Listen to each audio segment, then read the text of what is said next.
Greetings from the edge of the universe. That probably came through pretty loud, huh? That might have been a little bit much. Hi. Welcome to December, guys and gals in Neverland. Today we will be continuing the narrative of Arthur Gordon Pym of Nantucket by Edgar Allan Poe in Chapter 8. Before we begin, I'm going to go ahead and get my cup of coffee ready and make sure everything is set here nicely. Everyone gets settled, ready to enjoy story time.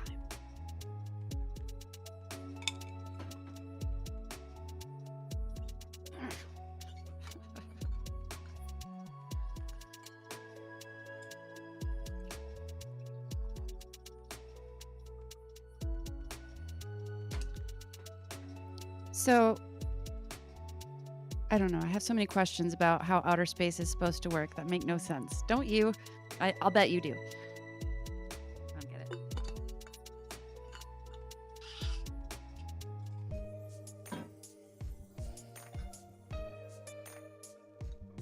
Oh, let's use the metal spoons so you get a nice tinkling sound as I stir. Ah, that's... yeah, I'm a Trekkie.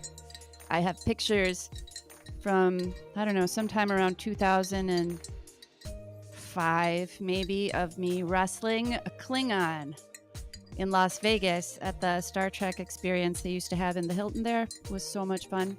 And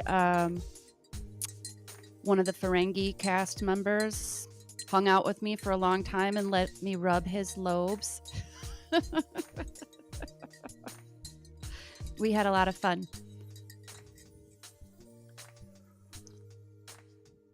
Yeah, everybody thought that I worked there because I was in costume since we were going to that particular hotel for our convention. It was a gaming convention. Lots of fun, man. Super fun. That's Las Vegas, though, is days way behind me. I barely kept up when we did go. I spent most of my time usually at the revolving or the traveling art displays that they put in the hotels like the Bellagio and stuff like that. It's an opportunity to see some really good art all in one trip. Only 3 minutes in, but I'm getting ready to go.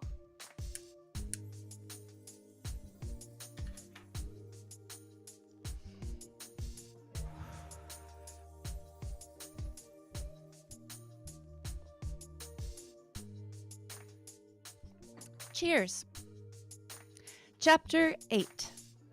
As I viewed myself in a fragment of looking glass which hung up in the cabin, and by the dim light of a kind of battle lantern, I was so impressed with a sense of vague awe at my appearance and at my recollection of the terrific reality which I was thus representing, that I was seized with a violent tremor and could scarcely summon resolution to go on with my part.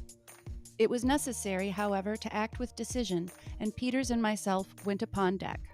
Let me see if I can arrange this just a little better for my reading.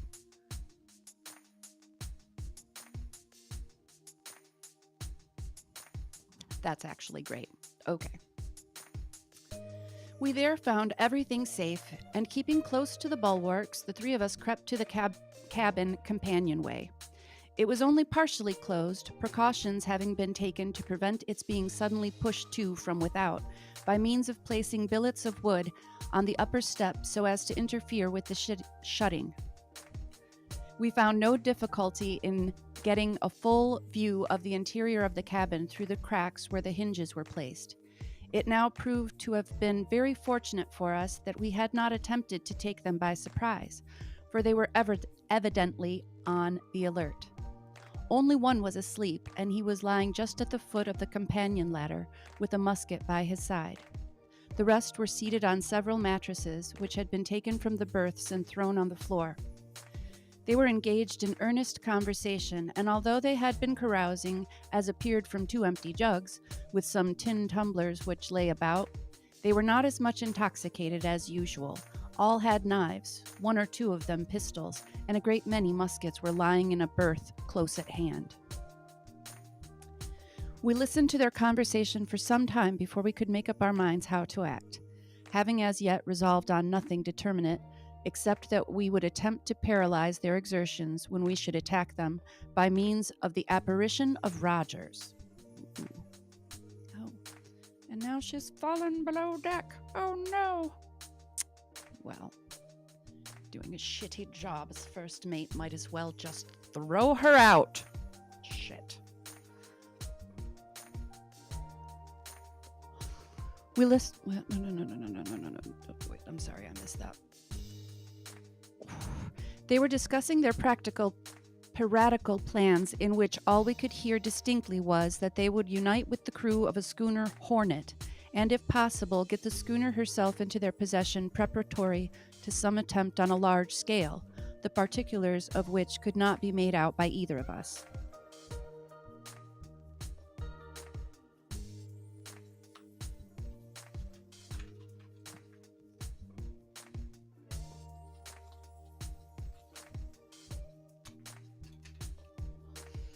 One of the men spoke of Peters when the mate replied to him in a low voice which could not be distinguished, and afterward added more loudly that he could not understand his being so much forward with the captain's brat in the forecastle, and he thought the sooner both of them were overboard, the better.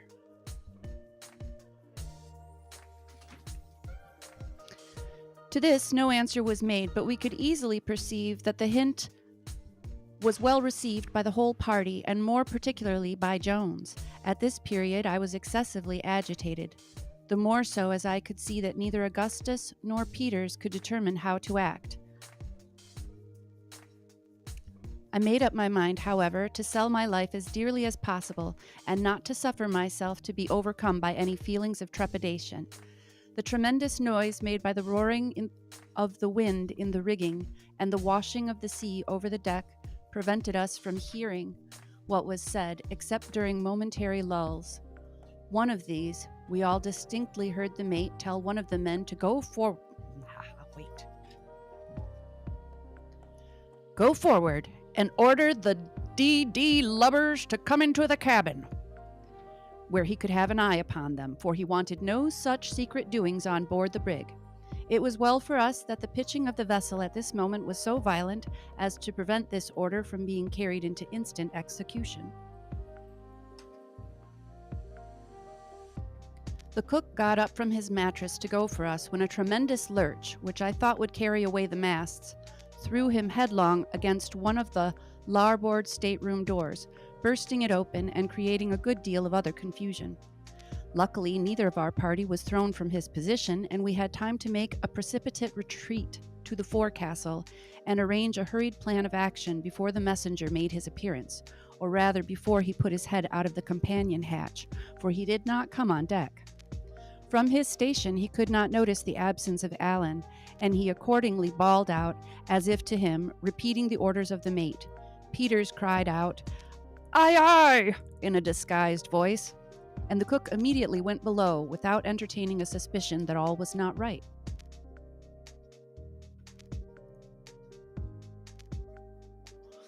Oh my gosh, it'd be great if I could figure out how to make the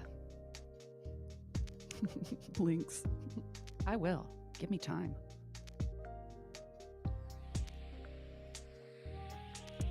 Sounds easily accomplished. I just need to think on it.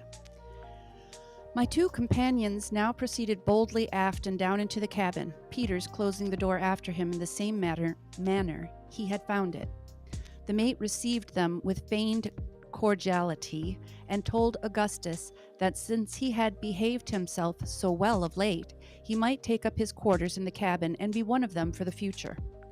All this I saw and heard, for I followed my friends to the cabin as soon as the door was shut, and took up my old point of observation. I had brought with me the two pump handles, one of which I secured near the companionway to be ready for use when required. I now studied myself as well as possible so as to have a good view of all that was passing within, and endeavored to nerve myself to the task of descending among the mutineers when Peters should make a signal to me, as agreed upon.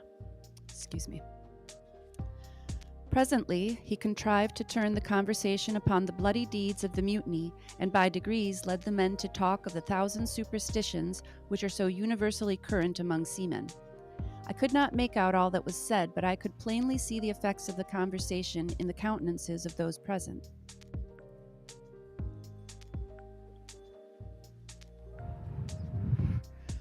The mate was evidently much agitated, and presently, when someone mentioned this terrific appearance of Roger's corpse, I thought he was upon the point of swooning.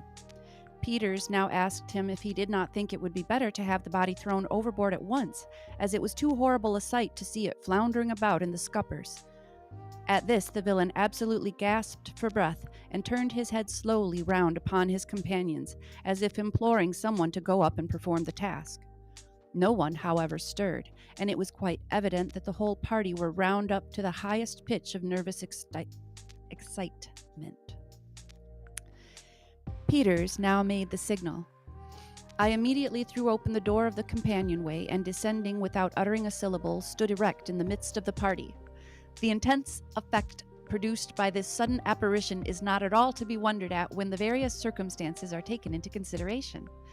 Usually, in cases of a similar nature, there is left in the mind of the spectator some glimmering of a doubt as to the reality of the vision before his eyes, a degree of hope, however feeble, that he is the victim of chicanery, and that the apparition is not actually a visitant from the old world of shadows.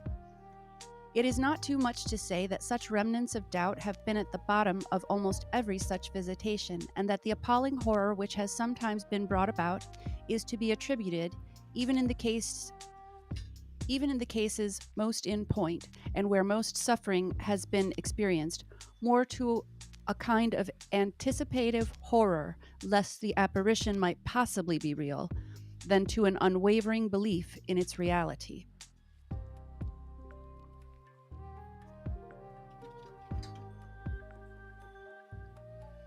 But in the present instance, it will be seen immediately that in the minds of the mutineers there was not even the shadow of a basis upon which to rest a doubt that the apparition of Rogers was indeed a revivification of his disgusting corpse, or at least its spiritual image.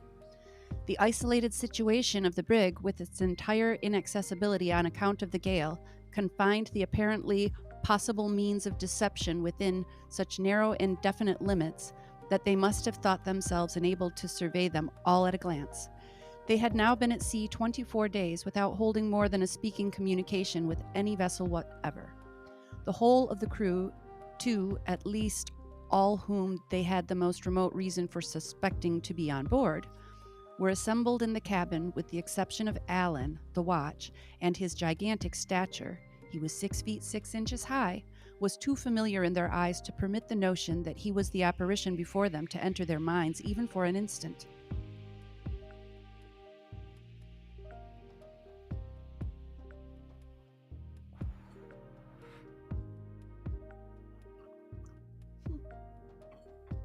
Justice Castro.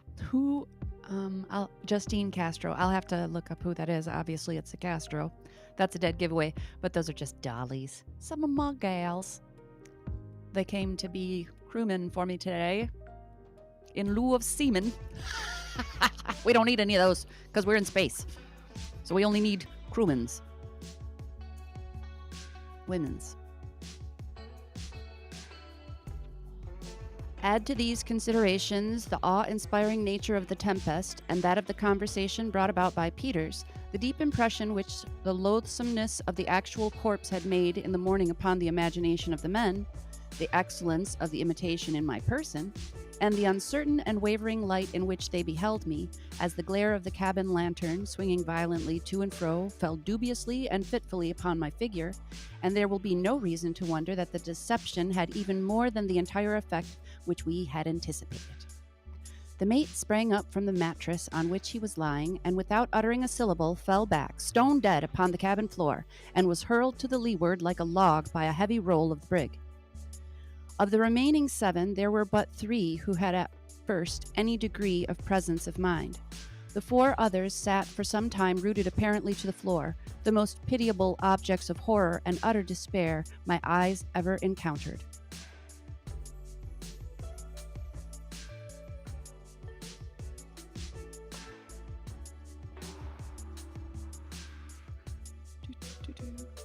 The only opposition we experienced at all was from the cook, John Hunt, and Richard Parker, but they made but a feeble and irresolute defense. The two former were shot instantly by Peters, and I felled Parker with a blow on the head from the pump handle which I had brought with me. In the meantime, Augustus seized one of the muskets lying on the floor and shot another mutineer, Wilson, through the breast. There was now but 3 remaining, but by this time they had become aroused from their lethargy, and perhaps began to see that a deception had been practiced upon them, for they fought with great resolution and fury, and, but for the immense muscular strength of Peters, might have ultimately got the better of us. These 3 men were Jones, Greeley, and Absalom Hicks. Jones had thrown Augustus on the floor, stabbed him in several places along the right arm, and would no doubt have soon dispatched him, as neither Peters nor myself could immediately get rid of our own antagonists. Had it not been for the timely aid of a friend, upon whose insistence we surely had never depended. This friend was no other than Tiger. With a low growl, he bounded into the cabin at a most critical moment for Augustus, and throwing himself upon Jones, pinned him to the floor in an instant. My friend, however, was now too much injured to render us any aid whatever, and I was so encumbered with my disguise that I could do but little. The dog would not have his hold upon the throat of Jones. Peters, nevertheless, was far more than a match for the 2 men who remained, and would no doubt have dispatched them sooner, had it not been for the narrow space in which he had to act, and the tremendous lurches of the vessel. Presently, he was enabled to get hold of a heavy stool, several of which lay about the floor. With this, he beat out the brains of Greeley as he was in the act of discharging a musket at me, and immediately afterward, a roll of the brig, throwing him in contact with Hicks, he seized him by the throat, and by dint of sheer strength, strangled him instantaneously. Thus, in far less time than I have taken to tell it, we found ourselves masters of the brig. The only person of our opponents who was left alive was Richard Parker. This man, it will be remembered, I had knocked down with a blow from the pump handle at the commencement of the attack. He now lay motionless by the door of the shattered stateroom, but upon Peters touching him with his foot, he spoke, and entreated for mercy. His head was only slightly cut, and otherwise he had received no injury, having been merely stunned by the blow. He now got up, and for the present we secured his hands behind his back. The dog was still growling over Jones, but upon examination we found him completely dead, and the blood issuing in a stream from a deep wound in the throat, inflicted no doubt by the sharp teeth of the animal.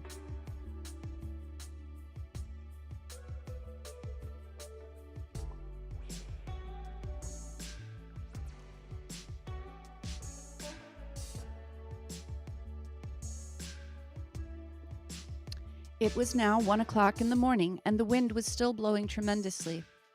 The brig evidently labored much more than usual, and it became absolutely necessary that something should be done with a view of easing her in some measure.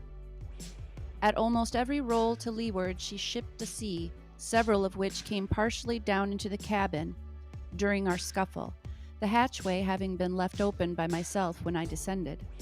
The entire range of bulwarks to larboard had been swept away, as well as the caboose, together with the jolly boat from the counter. The creaking and working of the mainmast, too, gave indication that it was nearly sprung. To make room for more stowage in the afterhold, the heel of the mast had been stepped between decks, a very reprehensible practice, occasionally resorted to by ignorant shipbuilders, so that it was in imminent danger of working from its step.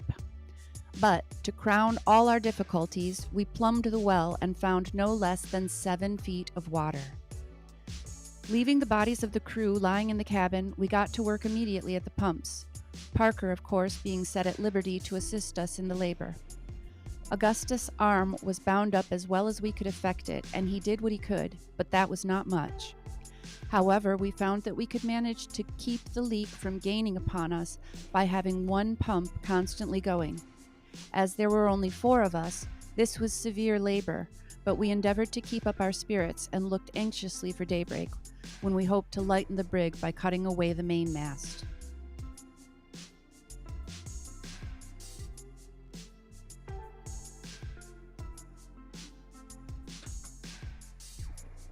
In this manner we passed a night of terrible anxiety and fatigue, and when the day at length broke, the gale had neither abated in the least, nor were there any signs of its abating. We now dragged the bodies on deck and threw them overboard. Our next care was to get rid of the mainmast. The necessary preparations having been made, Peters cut away at the mast, having found axes in the cabin, while the rest of us stood by the stays and lanyards. As the brig gave a tremendous lee lurch, the word was given to cut away the weather lanyards, which being done, the whole mass of wood and rigging plunged into the sea, clear of the brig, and without doing any material injury. We now found that the vessel did not labor quite as much as before, but our situation was still exceedingly precarious, and in spite of the utmost exertions, we could not gain upon the leak without the aid of both pumps. The little assistance which Augustus could render us was not really of any importance. To add to our distress,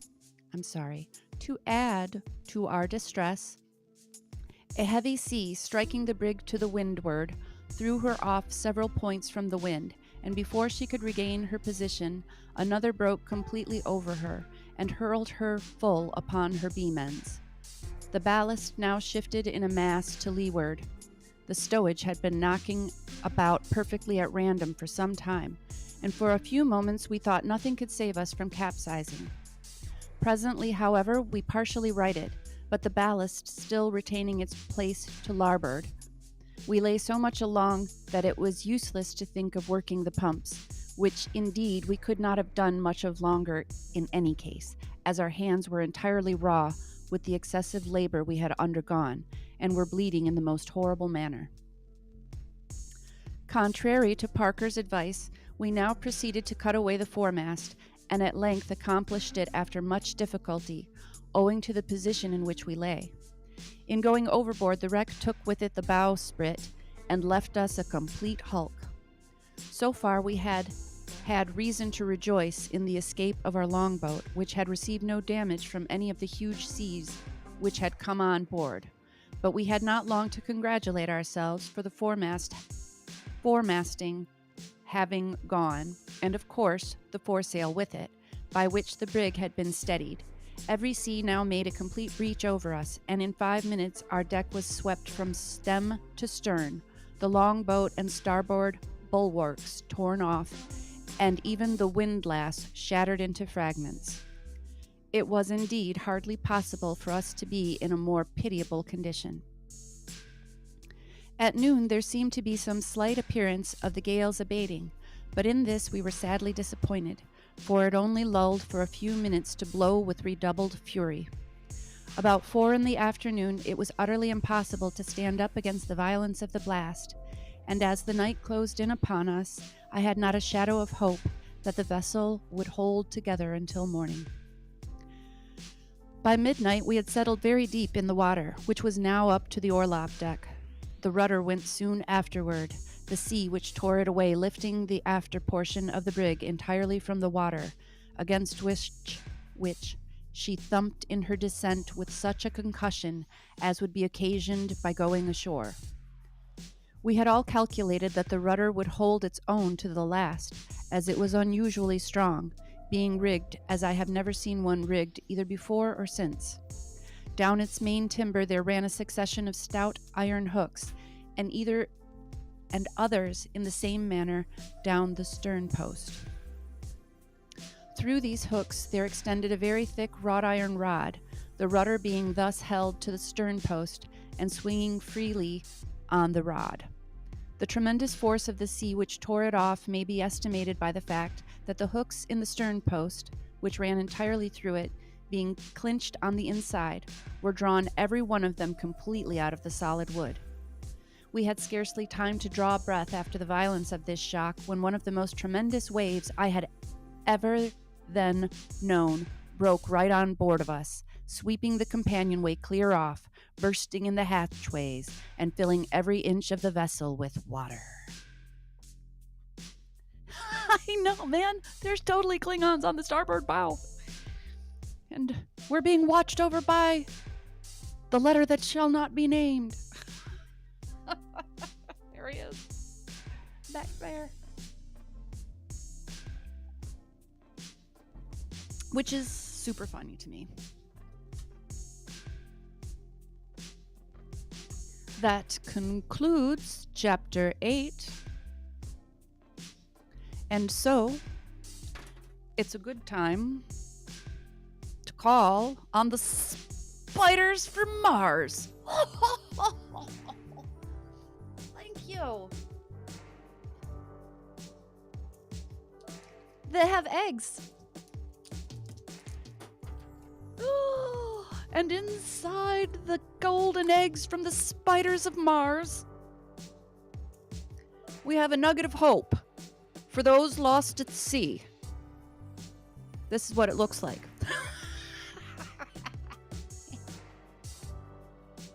Off you go.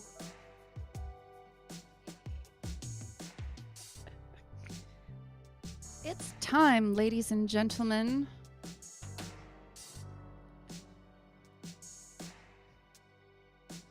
Do my Klingons around the starboard bow have lasers? From Mars, if they don't have lasers, surely. You know, I have a spider that lights up, but it doesn't show up on screen. I tried it. So maybe at some point in the future, I will figure out how to get this lady some lights or some disco action of some sort going. That would be pretty cool.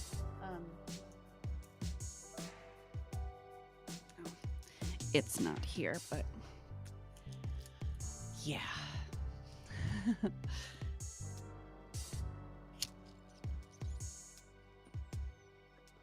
You feeling any better? Hi, JP, by the way.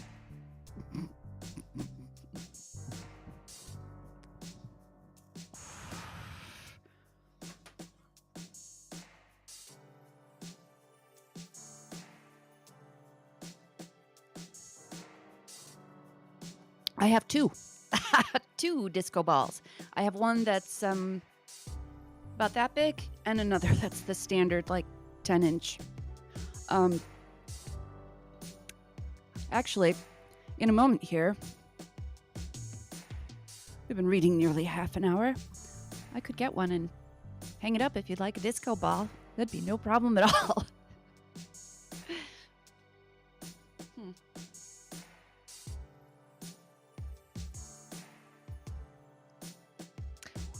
If I get to a break, I will. Where I actually go away for a minute, I will get the other disco balls because I'll have to switch motors, I think. I think this motor that I'm using holds up to 10 pounds. The other motor that I have only holds up to 3. That's what they're rated for when you go looking for them, like 3 to 10 and stuff like that, poundage and speeds. But they're never as strong as they say they are, and you'll blow that stuff up putting the full poundage on it. Just don't do it if you decide to get a disco ball motor. Just for, future reference if you guys are planning a party. I would go about 3/4 of the recommended load.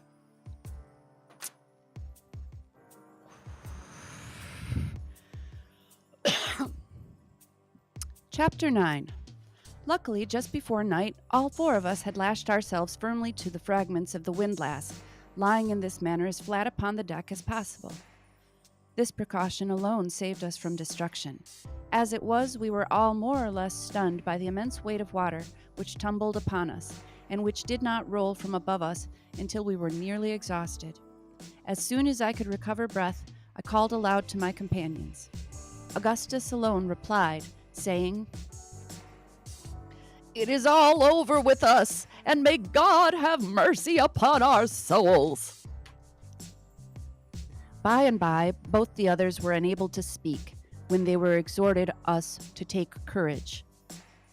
when they exhorted us to take courage, as there was still hope, it being impossible from the nature of the cargo that the brig could go down, and there being every chance that the gale would blow over by the morning. These words inspired me with new life, for strange as it may seem, although it was obvious that a vessel with a cargo of empty oil casks would not sink, I had been hitherto so confused in mind as to have overlooked this consideration altogether, and the danger which I had for some time regarded as the most imminent was that of foundering. As hope revived me, I made use of every opportunity to strengthen the lashings which held me to the remains of the windlass, and in this occupation I soon discovered that my companions were also busy. The night was as dark as it could possibly be, and the horrible shrieking din and confusion which surrounded us it is useless to attempt describing. Our deck lay level with the Our deck lay level with the sea, or rather we encircled with a towering ridge of foam, a portion of which swept over us every instant. It is not too much to say that our heads were not fairly out of the water more than 1 second in 3. Although we lay close together, no one of us could see the other, or indeed any portion of the brig itself, upon which we were so tempestuously hurled about. At intervals we called to one another, thus endeavoring to keep alive hope, and render consolation and encouragement to such of us as stood most in need of it. The feeble condition of Augustus made him an object of solicitude with us all, and as from the lacerated condition of his right arm, it must have been impossible for him to secure his lashings with any degree of firmness, we were in momentary expectation of finding that he had gone overboard. Yet to render him aid was a thing altogether out of the question. Fortunately, his station was more secure than that of any of the rest of us, for the upper part of his body lying just beneath a portion of the shattered windlass, the seas, as they tumbled in upon him, were greatly broken in their violence. In any other situation than this, into which he had been accidentally thrown after having lashed himself in a very good exposed spot, he must inevitably have perished before morning. Owing to the brig's lying so much along, we were all less liable to be washed off than otherwise would have been the case. The heel, as I have before stated, was to larboard, about 1/2 of the deck being constantly under water. The seas, therefore, which struck us to starboard were much broken by the vessel's side, only reaching us in fragments as we lay flat on our faces, while those which came from larboard, being what are called backwater seas, and obtaining little hold upon us on account of our posture, had not sufficient force to drag us from our fastenings.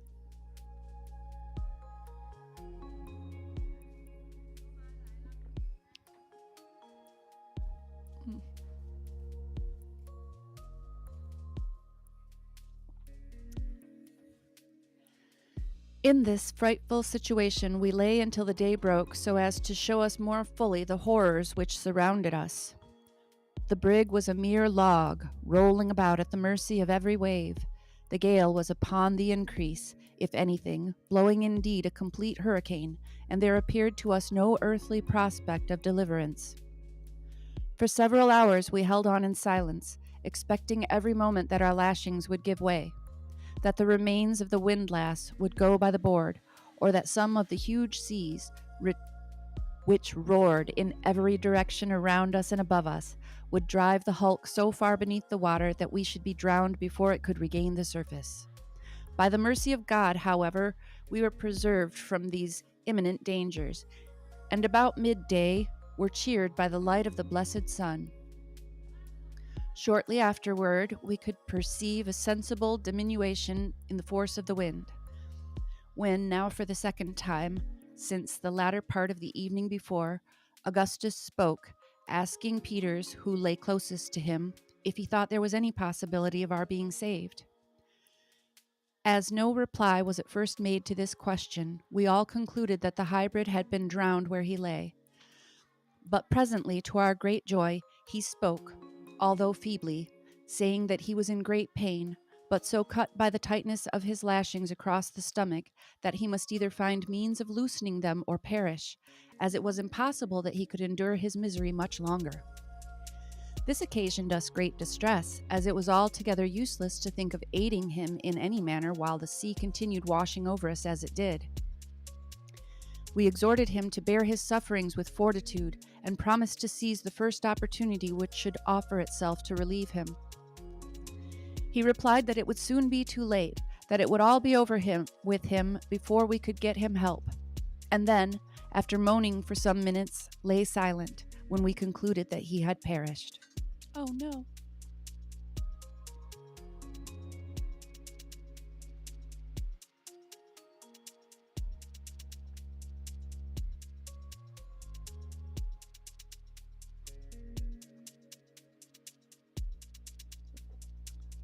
I just want to take the last little sip, and then we shall continue.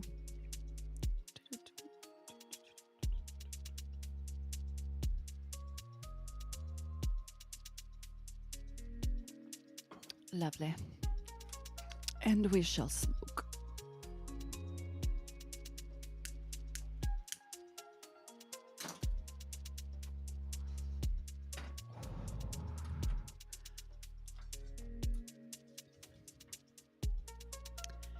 As the evening drew on, the sea had fallen so much that scarcely more than one wave broke over the hulk from windward in the course of 5 minutes, and the wind had abated a great deal, although still blowing a severe gale. I had not heard any of my companions speak for hours, and now called to Augustus. He replied, although very feebly, so that I could not distinguish what he said. I then spoke to Peters and to Parker, neither of whom returned any answer. Shortly after this period, I fell into a state of partial insensibility, during which the most pleasing images floated into my imagination, such as green trees, waving meadows of ripe grain, processions of dancing girls, troops of cavalry, and other fantasies. I now remembered that, in all which passed before my mind's eye, motion was a predominant idea. Thus I never fancied any stationary object, such as a house, a mountain, or anything of that kind, but windmills, ships, large birds, balloons, people on horseback, carriages driving furiously, and similar moving objects presented themselves in endless succession. When I recovered from this state, the sun was, as near as I could guess, an hour high.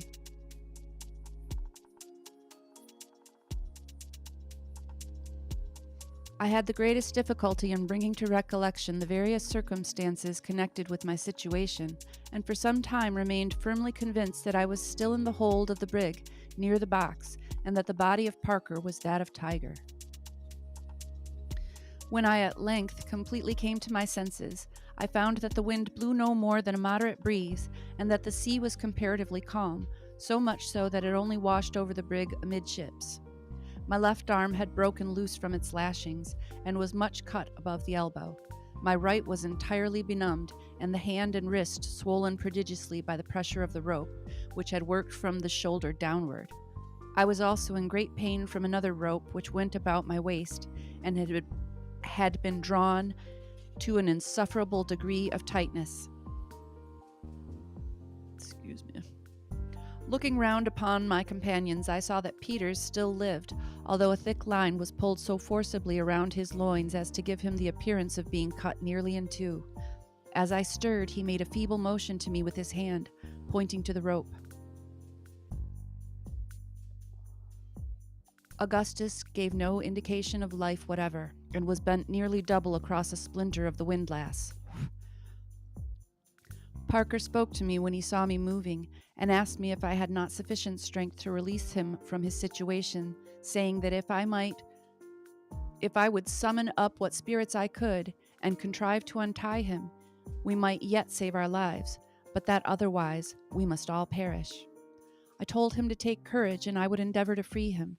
Feeling in my pantaloons' pockets, I got hold of my penknife, and after several ineffectual attempts, at length succeeded in opening it. I then, with my left hand, managed to free my right from its fastenings, and afterward cut the other ropes which held me. Upon attempting, however, to move from my position, I found that my legs failed me altogether, and I could not get up. Neither could I move my right arm in any direction.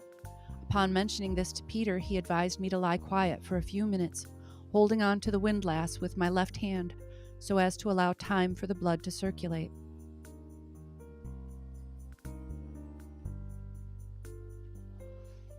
Doing this, the numbness presently began to die away so that I could move first one of my legs and then the other, and shortly afterward I regained the partial use of my right arm. I now crawled with great caution toward Parker, without getting on my legs, and soon cut loose all the lashings about him, when after a short delay, he also recovered the partial use of his limbs. We now lost no time in getting loose the rope from Peters. It had cut a deep gash through the waistband of his woolen pantaloons and through 2 shirts, and made its way into his groin, from which the blood flowed out copiously as we removed the cordage. No sooner had we removed it, however, than he spoke, and seemed to experience instant relief, being able to move with much greater ease than either Parker or myself. This was no doubt owing to the discharge of blood. We had little hopes that Augustus would recover, as he evinced no signs of life, but upon getting to him, we discovered that he had merely swooned from loss of blood, the bandages we had placed around his wounded arm having been torn off by the water. None of the ropes which had held him to the windlass were drawn sufficiently tight to occasion his death.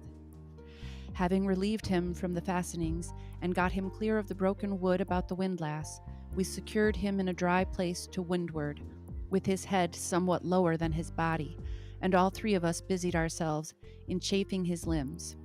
In about half an hour he came to himself, although it was not until the next morning that he gave signs of recognizing any of us or had sufficient strength to speak. By the time we had thus got clear of our lashings, it was quite dark, and it began to cloud up, so that we were again in the greatest agony lest it should come on to blow hard, in which event nothing could have saved us from perishing, exhausted as we were. By good fortune, it continued very moderate during the night, the sea subsiding every minute, which gave us great hopes of ultimate preservation. A gentle breeze still blew from the northwest, but the weather was not at all cold. Augustus was lashed carefully to windward in such a manner as to prevent him from slipping overboard with the rolls of the vessel, as he was still too weak to hold on at all.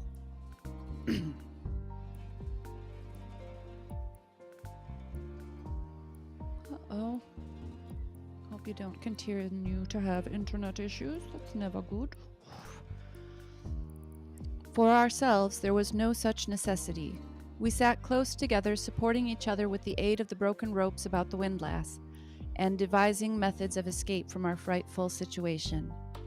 We derived much comfort from taking off our clothes and wringing the water from them. When we put them on after this, they felt remarkably warm and pleasant, and served to invigorate us no little degree.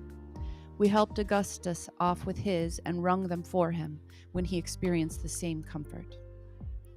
Our chief sufferings were now those of hunger and thirst, and when we looked forward to the means of relief in this respect, our hearts sunk within us, and we were induced to regret that we had escaped the less dreadful perils of the sea. We endeavored, however, to console ourselves with the hope of being speedily picked up by some vessel, and encouraged each other to bear with fortitude the evils that might happen. I'm going to get another cup. My throat's a bit dry.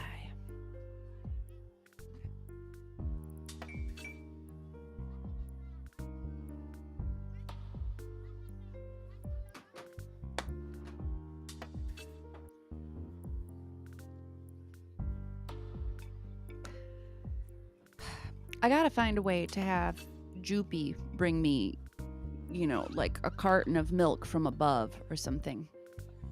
Would you all like a moment? Would you like an intermission? I can give you one. And I can go dig up a disco ball.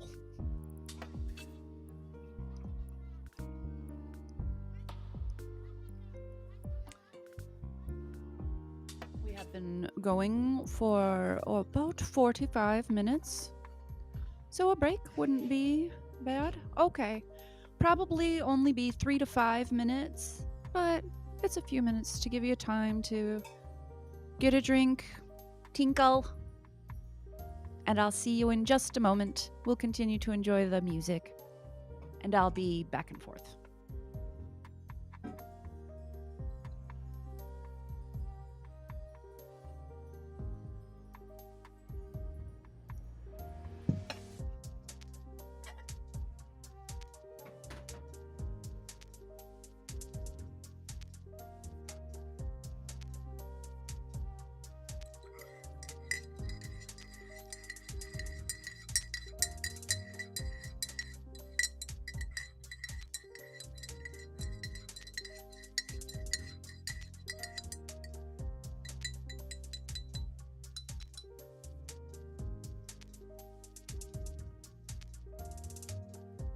Perfect.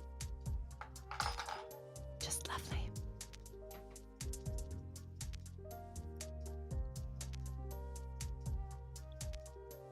Do, do, do, do.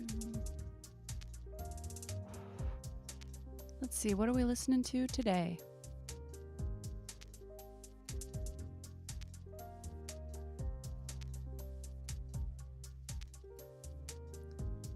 This is chill hop today.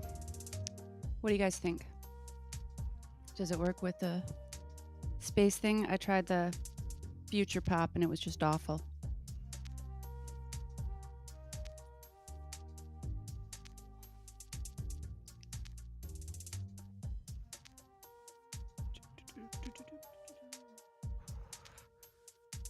Oh yeah? American milk bottles. We have a variety here, though, just like every place else. These ones come from an Amish dairy in Mio, Michigan. I don't know. It's spelled M-I-O. And then they have a tall version of this bottle. The ones in the grocery store here are the big squat jugs. But they're great for making crafts, so there's that.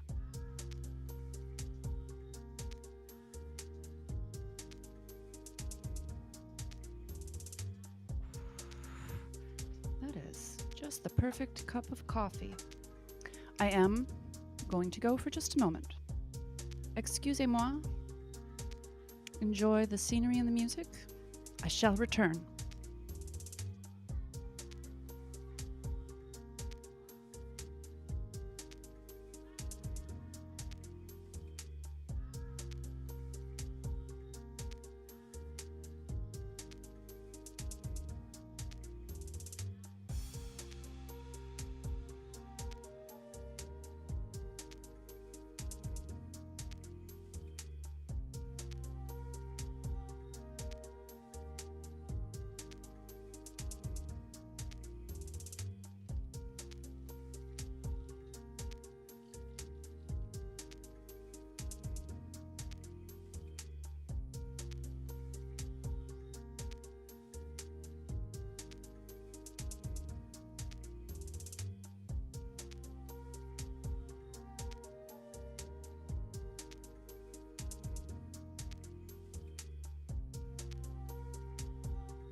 I'm muted. Whoops.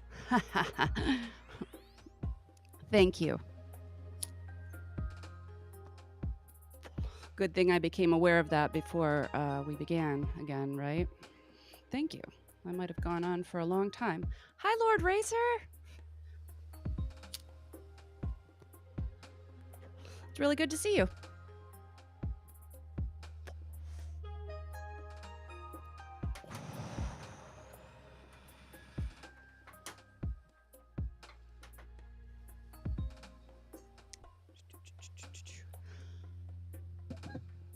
The morning of the 14th at length dawned, and the weather still continued clear and pleasant, with a steady but very light breeze from the northwest. The sea was now quite smooth, and as from some cause which we could not determine, the brig did not lie so much along as she had done before. The deck was comparatively dry, and we could move about with freedom.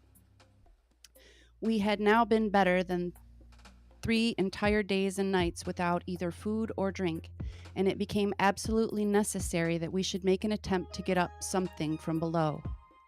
As the brig was completely full of water, we went to this work despondently, and with but little expectation of being able to obtain anything. We made a kind of drag by driving some nails which we broke out from the remains of the companion hatch into 2 pieces of wood. Tying these across each other and fastening them to the end of a rope, we threw them into the cabin and dragged them to and fro in the faint hope of being thus able to entangle some article which might be of use to us for food, or which might at least render us assistance in getting it. We spent the greater part of the morning in this labor without effect, fishing up nothing more than a few bedclothes, which were readily caught by the nails. Indeed, our contrivance was so clumsy that any greater success was hardly to be anticipated.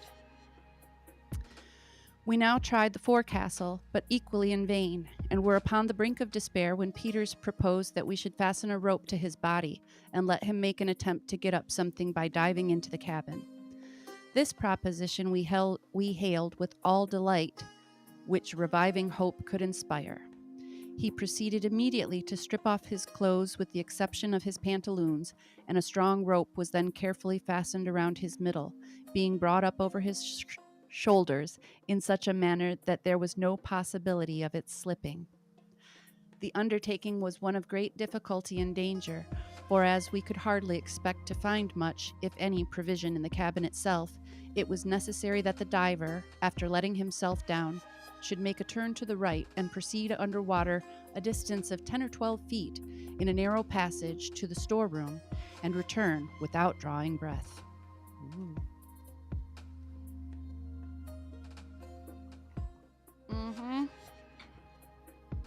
That's right, we're puff and tough. I actually seem to read better.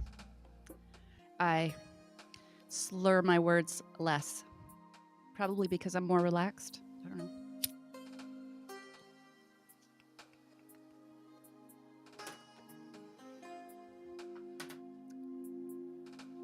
It helps. Whatever works. Not having seizures.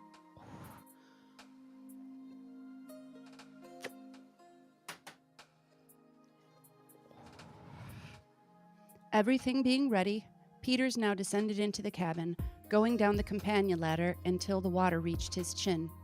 He then plunged in, head first, turning to the right as he plunged, and endeavoring to make his way to the storeroom. In this first attempt, however, he was altogether unsuccessful. In less than half a minute after his going down, we felt the rope jerked violently, the signal we had agreed upon when he desired to be drawn up. We accordingly drew him up instantly, but so incautiously as to bruise him badly against the ladder.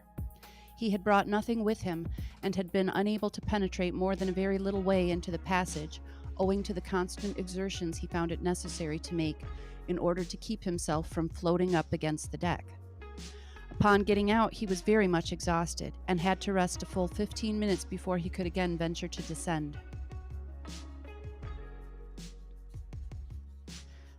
The second attempt met with even worse success, for he remained so long under water without giving the signal that, becoming alarmed for his safety, we drew him out without it, and found that he was almost at the last gasp, having, as he said, repeatedly jerked at the rope without our feeling it. This was probably owing to a portion of it having become entangled in the balustrade at the foot of the ladder. This balustrade was, indeed, so much in the way that we determined to remove it if possible before proceeding with our design. As we had no means of getting it away except by main force, we all descended into the water as far as we could on the ladder, and giving a pull against it with our united strength, succeeded in breaking it down. The third attempt was equally unsuccessful with the two first, and it now became evident that nothing could be done in this manner without the aid of some weight with which the diver might steady himself and keep to the floor of the cabin while making his search. For a long time we looked about in vain for something which might answer this purpose, but at length, to our great joy, we discovered one of the weather fore chains so loose that we had not the least difficulty in wrenching it off. Having fastened this securely to one of his ankles, Peters now made his fourth descent into the cabin, and this time succeeded in making his way to the door of the steward's room. To his inexpressible grief, however, he found it locked, and was obliged to return without effecting an entrance, as, with the greatest exertion, he could remain under water no more, at the utmost extent, than a single minute. Our affairs now looked gloomy indeed, and neither Augustus nor myself could refrain from bursting into tears, as we thought of the host of difficulties which encompassed us, and the slight probability which existed of our finally making an escape. Excusez-moi. But this weakness was not of long duration. Throwing ourselves on our knees to God, we implored him with his aid in the many dangers which beset us, and arose with renewed hope and vigor to think what could yet be done by mortal means toward accomplishing our deliverance.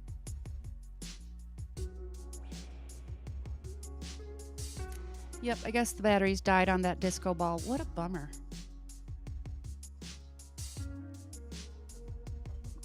There was a blinking light for a minute, so not surprised.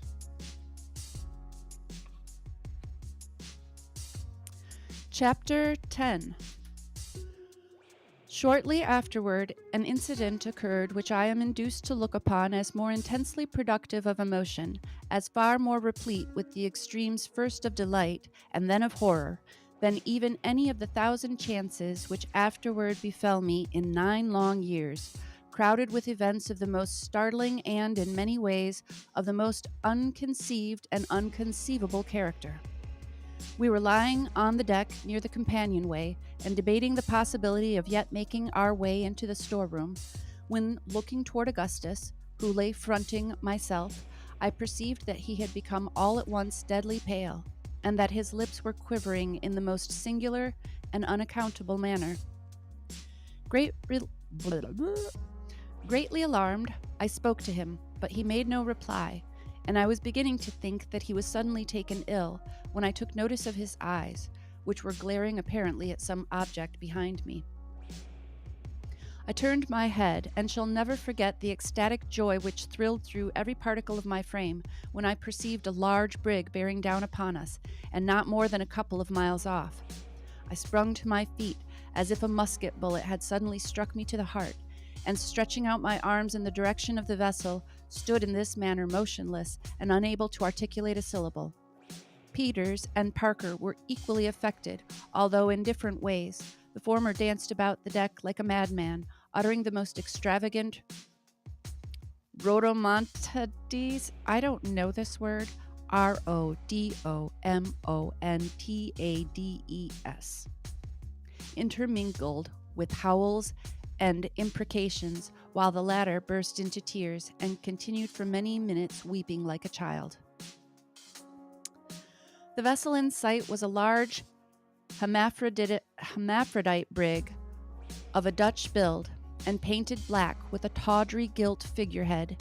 She had evidently seen a good deal of rough weather, and we suppose had suffered much in the gale which had proven so disastrous to ourselves, for her foretop mast was gone, and some of her starboard bulwarks. When we first saw her, she was, as I have already said, about 2 miles off and to windward, bearing down upon us. The breeze was very gentle, and what astonished us chiefly was that she had no other sails set than her foresail and mainsail, with a flying jib. Of course, she came down but slowly, and our impatience amounted nearly to frenzy. The awkward manner in which she steered, too, was remarked by all of us, even excited as we were. She yawed about so considerably that once or twice we thought it impossible she could see us, or imagined that, having seen us, and discovered no person on board, she was about to tack and make off in another direction.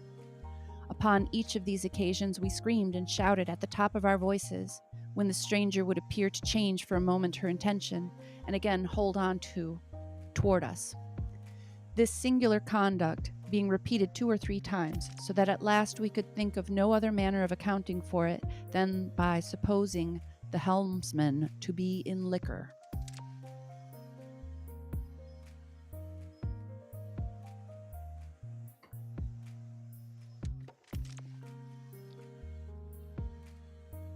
No person was seen upon her decks until she arrived within a quarter of a mile of us. We then saw 3 seamen, whom by their dress we took to be Hollanders. 2 of these were lying on some old sails near the forecastle, and the third, who appeared to be looking at us with great curiosity, was leaning over the starboard bow near the bowsprit. This was a stout and tall man with very dark skin. He seemed by his manner to be encouraging us to have patience, nodding to us in a cheerful, although rather odd way, and smiling constantly so as to display a set of the most brilliantly white teeth. As his vessel drew nearer, we saw a red flannel cap, which he had on, fall from his head into the water, but of this he took little or no notice, continuing his odd smiles and gesticulations. I relate these things and circumstances minutely, and I relate them, it must be understood, precisely as they appeared to us.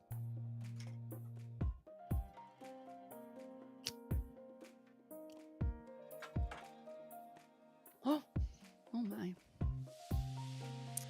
Made a boo-boo.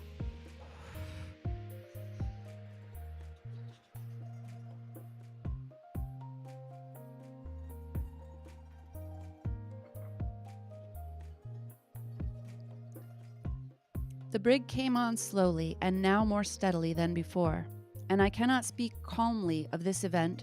Our hearts leaped up wildly within us, and we peered out our whole souls in shouts and thanksgiving to God for the complete, unexpected, and glorious deliverance that was so palpably at hand. Of a sudden, and all at once, there came wafted over the ocean from the strange vessel, which was now close upon us, a smell, a stench, suffocating, insufferable, inconceivable. I gasped for breath, and turning to my companions, perceived that they were paler than marble. But we had now no time left for question or surmise. The brig was within 50 feet of us, and it seemed to be her intention to run under our counter, that we might board her without putting out a boat. We rushed aft, when suddenly a wide yaw threw her off full 5 or 6 points from the course she had been running, and as she passed under our stern at the distance of about 20 feet, we had a full view of her decks. Shall I ever forget the triple horror of that spectacle? 25 or 30 human bodies, among whom were several females, lay scattered about between the counter and the galley, in the last and most loathsome state of putrefaction. We plainly saw that not a soul lived in that fated vessel, yet we could not help shouting to the dead for help. Yes, long and loudly did we beg, in the agony of the moment, that these silent and disgusting images would stay for us, would not abandon us to become like them, would receive us among their goodly company. We were raving with horror and despair, thoroughly mad through the anguish of our grievous disappointment. As our first loud yell of terror broke forth, it was replied to by something. From near the bowsprit of the stranger, so closely resembling the scream of a human voice that the nicest ear might have been startled and deceived. At this instant, another sudden yaw brought the region of the forecastle for a moment into view, and we beheld at once the origin of the sound. We saw the tall, stout figure still leaning on the bulwark and still nodding his head to and fro, but his face was now turned from us so that we could not behold it.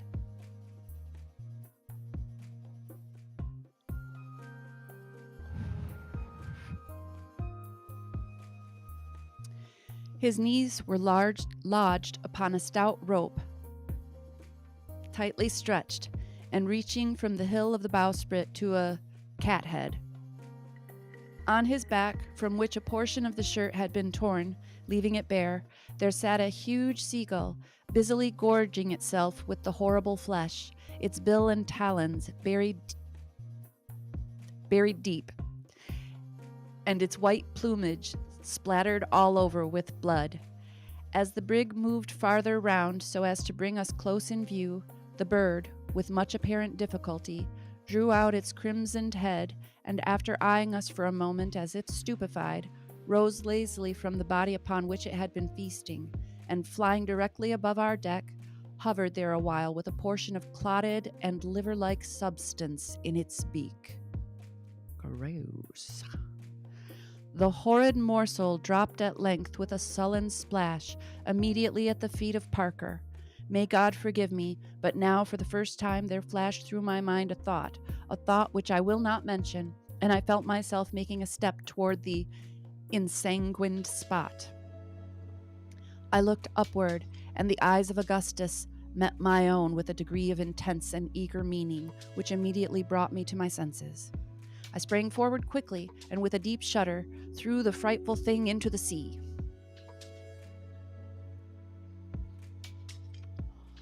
The body from which it had been taken, resting as it did upon the rope, had been easily swayed to and fro by the exertions of the carnivorous bird, and it was this motion which had at first impressed us with the belief of its being alive. As the gull relieved it of its weight, it swung round and fell partially over, so that the face was fully discovered. Never, surely, was any object so terribly full of awe. The eyes were gone, and the whole flesh around the mouth, leaving the teeth utterly naked. This, then, was the smile which had cheered us on to hope. But I forbear. The brig, as I have already told, passed under our stern, and made its way slowly but steadily leeward. With her and her terrible crew went all our gay visions of deliverance and joy. Deliberately as she went by, we might possibly have found means of boarding her, had not our sudden disappointment and the appalling nature of the discovery which accompanied it laid entirely prostrate every active faculty of mind and body. We had seen and felt, but we could neither think nor act until, alas, too late. How much our intellects had been weakened by this incident may be estimated by the fact that when the vessel had proceeded so far that we could perceive no more than half of her hull, the proposition was seriously entertained of attempting to overtake her by swimming.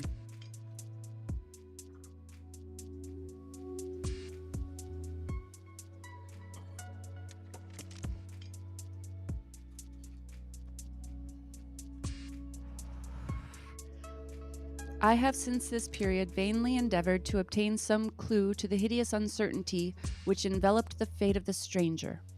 Her build and general appearance, as I have before stated, led us to the belief that she was a Dutch trader, and the dresses of the crew also sustained this opinion. We might have easily seen the name upon her stern, and indeed taken other observations which would have guided us in making out her character, but the intense excitement of the moment blinded us to everything of that nature. From the saffron-like hue of such of the corpses as were not entirely decayed, we concluded that the whole of her company had perished by the yellow fever or some other virulent disease of the same fearful kind.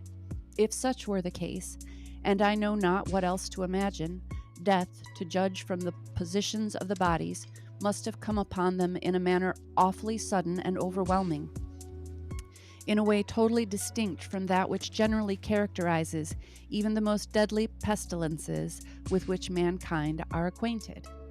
It is possible, indeed, that poison, accidentally introduced into some of their sea stores, may have brought about the disaster, or that the eating some unknown venomous species of fish or other marine animal or oceanic bird might have induced it. But it is utterly useless to form conjectures where all is involved, and will, no doubt, remain forever involved in the most appalling and unfathomable mystery.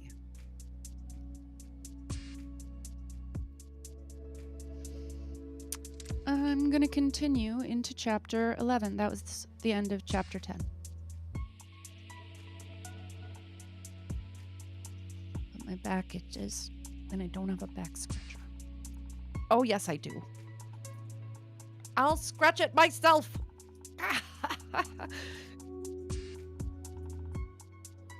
I am my own best friend. Is there no one else around to do it yourself? Hold on. I usually can reach every portion of my back, but I don't want to contort in front of you in a manner that would make people creeped out. So I'm just going to poke my back with a stick. Thanks, me. You're welcome, me. She's great. I can always count on her. We spent the remainder of, chapter 11. We spent the remainder of the day in a condition of stupid lethargy, gazing after the retreating vessel until the darkness, hiding her from our sight, recalled us in some measure to our senses. The pangs of hunger and thirst then returned, absorbing all other cares and considerations. Nothing, however, could be done until the morning, and securing ourselves as well as possible, we endeavored to snatch a little repose. In this I succeeded beyond my expectations, sleeping until my companions, who had not been so fortunate, aroused me at daybreak to renew our attempts at getting up provision from the hull. It was now a dead calm, with the sea as smooth as I have ever known it, the weather warm and pleasant. The brig was out of sight.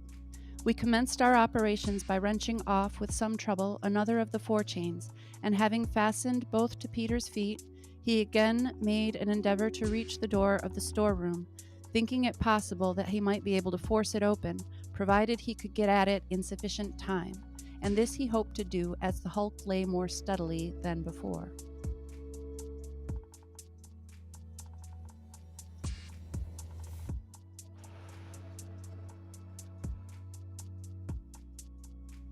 He succeeded very quickly in reaching the door, when loosening one of the chains from his ankle, he made every exertion to force a passage with it, but in vain, the framework of the room being far stronger than he anticipated.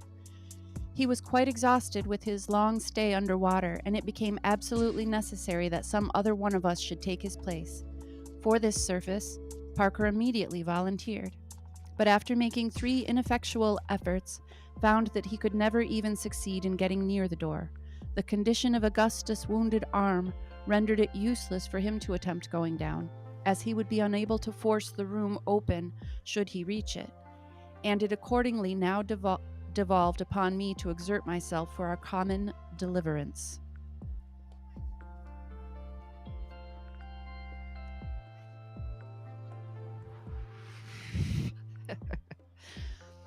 Peters had left one of the chains in the passage, and I found, upon plunging in, that I had not sufficient balance to keep me firmly down. I determined, therefore, to attempt no more in my first effort than merely to recover the other chain.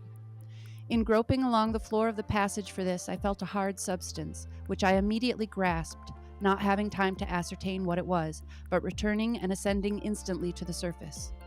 The prize proved to be a bottle, and our joy may be conceived when I say that it was found to be full of port wine. Giving thanks to God for this timely and cheering assistance, we immediately drew the cork with the penknife, and each taking a moderate sip, felt the most indescribable comfort from the warmth, strength, and spirits with which it inspired us. We then carefully recorked the bottle, and by means of a handkerchief, swung it in such a manner that there was no possibility of its getting broken. Good thinking.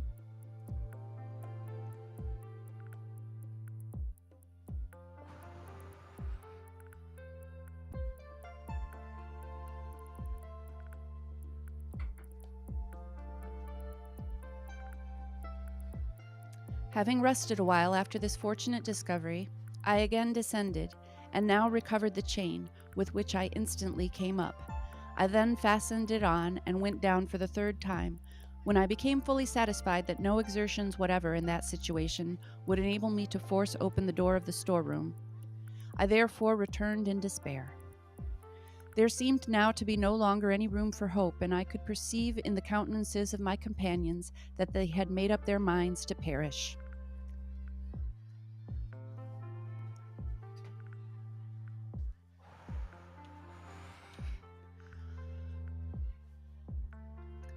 The wine had evidently produced in them a species of delirium, which perhaps I had been prevented from feeling by the immersion I had undergone since drinking it. They talked incoherently, and about matters unconnected with our condition, Peters repeatedly asking me questions about Nantucket. Augustus, too, I remember, approached me with a serious air and requested me to lend him a pocket comb, as his hair was full of fish scales, and he wished to get them out before going on shore. Parker appeared somewhat less affected, and urged me to dive at random into the cabin and bring up any article which might come to hand. To this I consented, and in the first attempt, after staying under a full minute, brought up a small leather trunk belonging to Captain Barnard.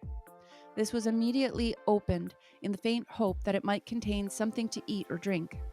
We found nothing, however, except a box of razors and 2 linen shirts. I now went down again and returned without any success. As my head came above water, I heard a crash on deck, and upon getting up saw that my companions had ungratefully taken advantage of my absence to drink the remainder of the wine, having let the bottle fall in the endeavor to replace it before I saw them. I remonstrated with them on the heartlessness of their conduct, when Augustus burst into tears. The other 2 endeavored to laugh the matter off as a joke, but I hope never again to behold laughter of such a species. The distortion of countenance was absolutely frightful.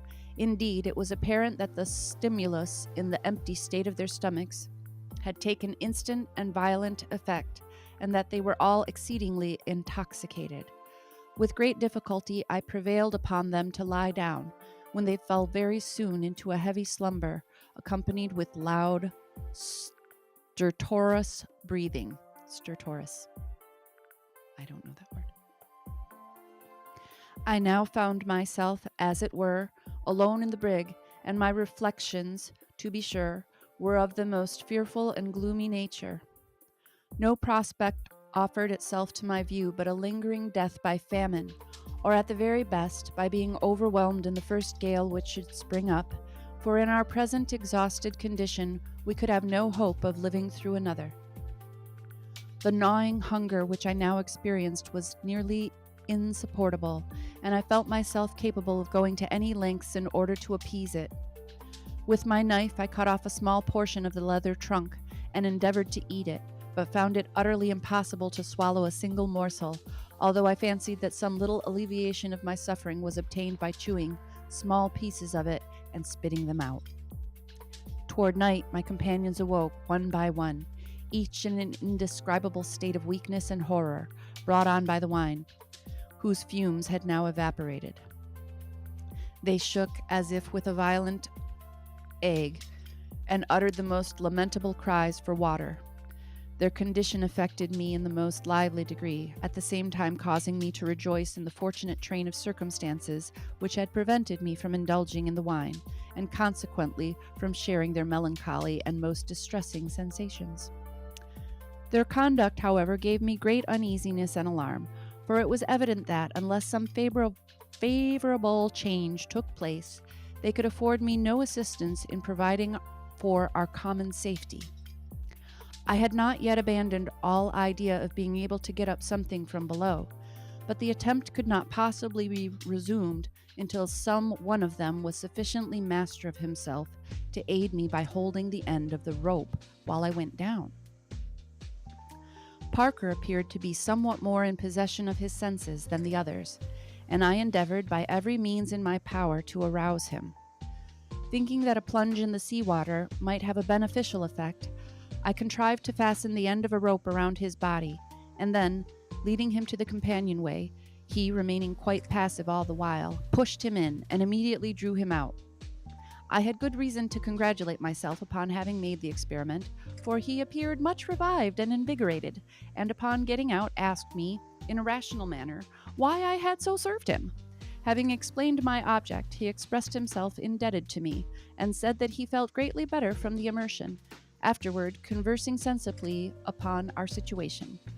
We then resolved to treat Augustus and Peters in the same way, which we immediately did, when they both experienced much benefit from the shock. This idea of sudden immersion had been suggested to me by reading in some medical work the good effect of the shower bath in a case where the patient was suffering from mania apatu. Finding what I could now trust my companions to hold the end of the rope, I again made 3 or 4 plunges into the cabin, although it was now quite dark, and a gentle but long swell from the northward rendered the hulk somewhat unsteady.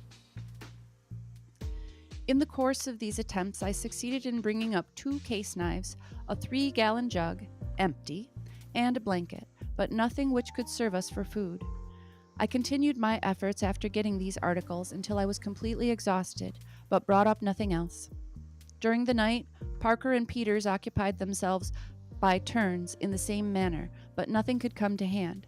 We now gave up this attempt in despair, concluding that we were exhausting ourselves in vain. Peter Parker. I don't know. Peter Parker. I got a spider there. Just Parker's and Peter. I don't know. Just thinking. We passed the remainder of this night in a state of the most intense mental and bodily anguish that can possibly be imagined. The morning of the 16th at length dawned, and we looked eagerly around the horizon for relief, but to no purpose. The sea was still smooth, with only a long swell from the northward, as on yesterday. This was the 6th day since we had tasted either food or drink, with the exception of the bottle of port wine, and it was clear that we could hold out but a very little while longer, unless something could be obtained. I never saw before, nor wish to see again, human beings so utterly emaciated as Peters and Augustus. Had I met them on shore in their present condition, I should not have had the slightest suspicion that I had ever beheld them. Their countenances were totally changed in character, so that I could not bring myself to believe them really the same individuals with whom I had been in company but a few days before. Parker, although sadly reduced and so feeble that he could not raise his head from his bosom, was not so far gone as the other 2. He suffered with great patience, making no complaint, and endeavoring to inspire us with hope in every manner he could devise. For myself, although at the commencement of the voyage I had been in bad health, and was at all times of a delicate constitution, I suffered less than any of us, being much less reduced in frame, and retaining my powers of mind in a surprising degree, while the rest were completely prostrated in intellect, and seemed to be brought to a species of second childhood, generally simpering in their expressions, with idiotic smiles, and uttering the most absurd platitudes. At intervals, however, they would appear to revive suddenly, as if inspired all at once with a consciousness of their condition, and they would spring upon their feet in a momentary flash of vigor, and speak for a short period of their prospects. In a manner altogether rational, although full of the most intense despair. It is possible, however, that my companions may have entertained the same opinion of their own condition as I did of mine, and that I may have unwittingly been guilty of the same extravagances and imbecilities as themselves. This is a matter which cannot be determined. Same. About noon, Parker declared that he saw land off the larboard quarter, and it was the utmost difficulty I could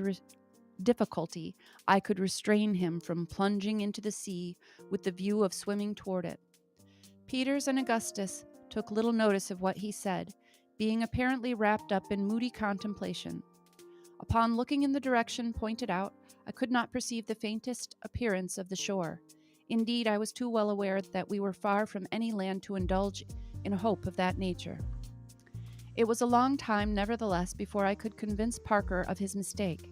He then burst into a flood of tears, weeping like a child with loud cries and sobs for 2 or 3 hours, when, becoming exhausted, he fell asleep. Man, this is a downer. Peters and Augustus now made several ineffectual efforts to swallow portions of the leather. I advised them to chew it and spit it out, but they were too excessively debilitated to be able to follow my advice. I continued to chew pieces of it at intervals and found some reliefs from so doing. My chief distress was for water, and I was only prevented from taking a draught from the sea by remembering the horrible consequences which thus have resulted to others who were similarly situated with ourselves. The day wore on in this manner, when I suddenly discovered a sail to the eastward and on our larboard bow. She appeared to be a large ship, and was coming nearly athwart us, being probably 12 or 15 miles distant. None of my companions had as yet discovered her, and I forbore to tell them of her for the present, lest we might again be disappointed of relief.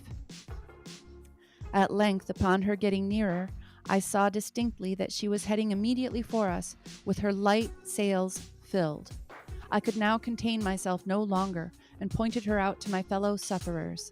They immediately sprang to their feet, and again indulging in the most extravagant demonstrations of joy, weeping, laughing in an idiotic manner, jumping, stamping upon the deck, tearing their hair, and praying and cursing by turns.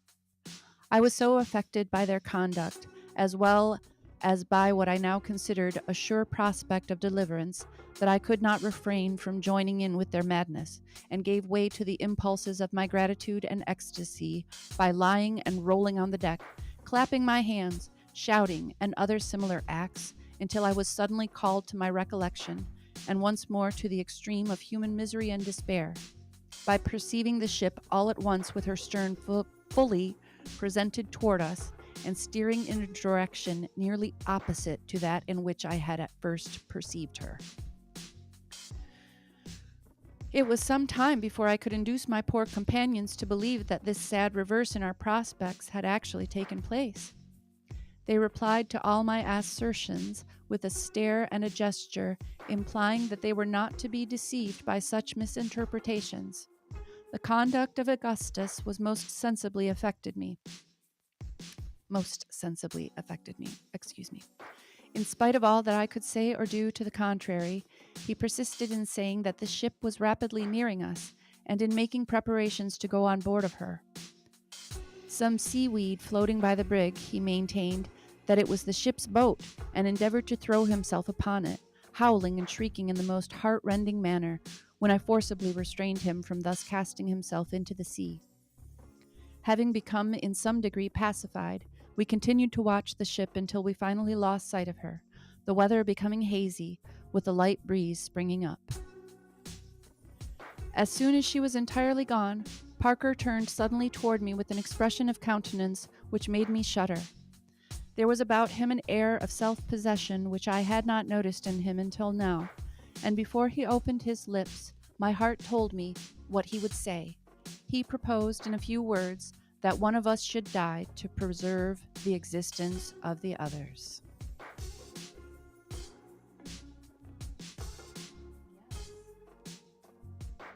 It is 2:00, and that is the end of chapter 11. We could conclude for today, and I think that would be a good place. Oh, has it? Well, if my audio has gone out of sync, then that probably is a good place to leave it for today. And we will begin again tomorrow or another day on chapter 12. Actually, tomorrow might be a very good day to do chapter 12, because then it would be like 1, 2, 2, 2, 3, right? Wait. Yeah, 1, 2, 2, 2, 3. Yay. Okay. It's back in sync. Is anybody else watching? It's just 2 of us here. Diatribe. Yeah. Yeah, so I'm going to conclude this reading for today. And I would like to give a loving shout out to me mates. Just JP 007, Tony's Coffee House, Lord Racer. Who else do we have as a flyby? Let's a looky. That is it. Ahoy, mateys, we've done well. You made it through hours of terrible torment at sea. That was actually a real drag, other than my Peter Parker moment. And some assistance from my cosmic egg, which I'm going to do again now. Saturday tomorrow. Yeah, usually I don't read on Saturdays, but I'm just going to play it by ear with all of these and see how I feel. Love you too. I hope you have a really good day. Maybe I'll see you again before the day is out for you. Everyone have wonderful, wonderful hours. Never give up. Never surrender. Walk away from bull honkery.